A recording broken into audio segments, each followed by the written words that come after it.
കാലിക്കറ്റ് സർവകലാശാല ഡീസൺ കലോത്സവത്തിൽ KSU-SFI പ്രവർത്തകർ തമ്മിൽ സംഘർഷം. 20ഓളം SFI UDSF പ്രവർത്തകർക്ക് പരിക്കേറ്റു.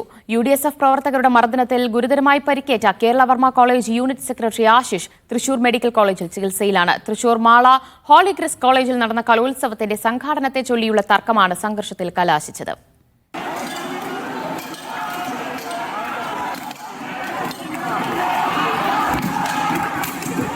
KSU ജില്ലാ പ്രസിഡന്റ് ഗോകുലിന്റെ നേതൃത്വത്തിൽ ഇരുമ്പുദണ്ടും വടികളും ഉപയോഗിച്ചായിരുന്നു ആക്രമണം.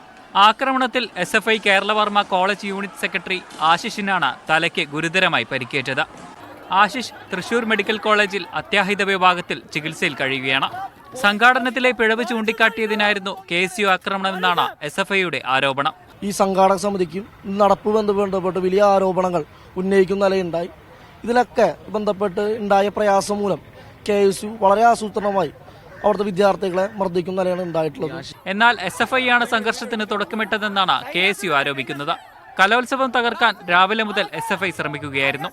അതിന്റെ ബാക്കിയായിരുന്നു രാത്രിയിലെ സംഘർഷമെന്നും കാലിക്കറ്റ് സർവകലാശാല ചെയർപേഴ്സൺ നിതിൻ ഫാത്തിമ പറഞ്ഞു. നമ്മുടെ സ്റ്റേജിലുണ്ടായിരുന്ന വനിതകളായിട്ടുള്ള നമ്മുടെ വോളണ്ടിയേഴ്സിനുൾപ്പെടെ അവിടെ ഉണ്ടായിരുന്ന സ്റ്റേജ് മാനേജേഴ്സായിട്ടുള്ള അധ്യാപകരുൾപ്പെടെ തടഞ്ഞു വെക്കുകയും ചീത്ത വിളിക്കുകയും ഒക്കെ ചെയ്ത സാഹചര്യത്തിലാണ് അങ്ങനെ ഒരു സംഘർഷം ഉണ്ടായത്. സംഘർഷത്തിന് പിന്നാലെ ആശുപത്രിയിലേക്ക് പോയ KSU പ്രവർത്തകർ സഞ്ചരിച്ച ആംബുലൻസിന് നേരെയും ആക്രമണമുണ്ടായി.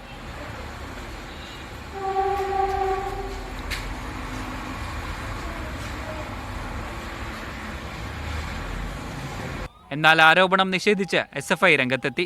സംഭവത്തിൽ ജില്ലാ പ്രസിഡന്റ് ഗോകുൽ ഉൾപ്പെടെയുള്ള KSU പ്രവർത്തകർക്കെതിരെ മാള പോലീസിൽ വധശ്രമത്തിന് SFI പരാതി നൽകി. മീഡിയ 1 തൃശൂർ.